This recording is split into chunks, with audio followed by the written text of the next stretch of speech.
It's not just the answers, not just the quotes. It's life in the margins. It's time for CluffsNotes.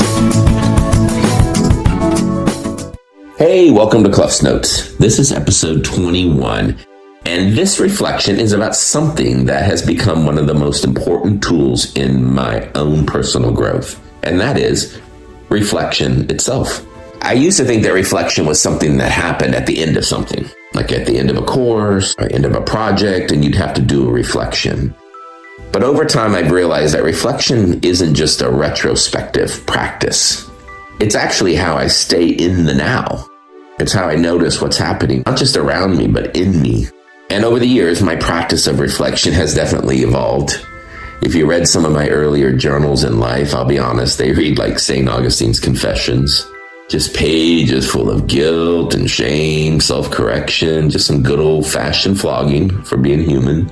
But eventually that shifted, and I started writing more about what was happening around me and what I hoped would happen. Then came sketching, where concepts became visual. I tried to bring to life, visually, connections I was noticing.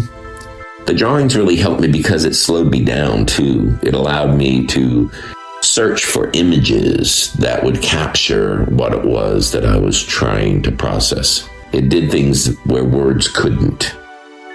And then a few years ago, I started using voice memos on my phone. I remember driving to and from school, and I would just put my phone on the seat next to me, pop in an earpiece, and hit record, and I would just talk through the day. I'd reflect on what happened, what I was learning, and lately I've been using AI. Sometimes I'll record a voice memo and I'll drop the transcript into ChatGPT, and then I'll process it with AI. Other times I'll have a live dialogue, a real-time back and forth with a digital thought partner to help me unpack something. But here's the thing, how you reflect doesn't matter. The key is, are you reflecting? Tools are just tools, but what matters is that they create space. They create this space for us to pause, to breathe, to gain a little distance. And that's what helps me to be able to see the gap between what I intend and what is actually happening. Because in that gap, I can start asking myself, what did I hope would happen? What did happen? And what do I learn to try to take control of the things I have control over? I tell Jasper, we don't win or lose, we win or learn. And reflection is one way that I learn. It doesn't always fix the problem, but it does change me. It helps me stay in the audience instead of jumping on that emotional stage. My triggers soften. My perspective widens. My curiosity grows, and I stop trying to control chaos, and instead I try to learn from it.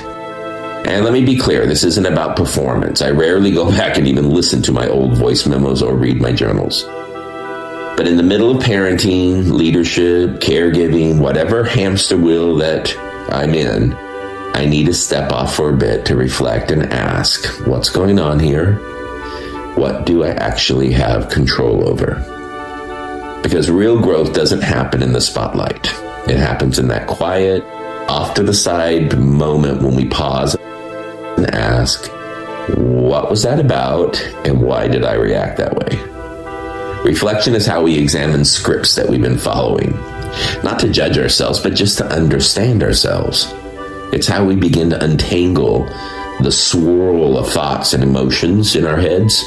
For me, journaling, sketching, voice memos, talking with peers, meditation, those help turn those internal storms into something more linear, something my brain can hold.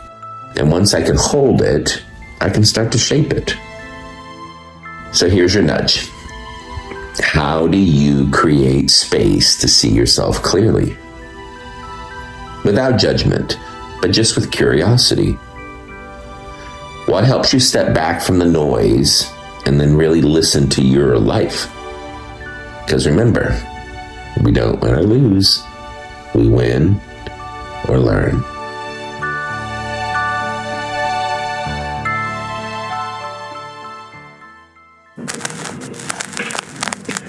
Another reel for the shelf.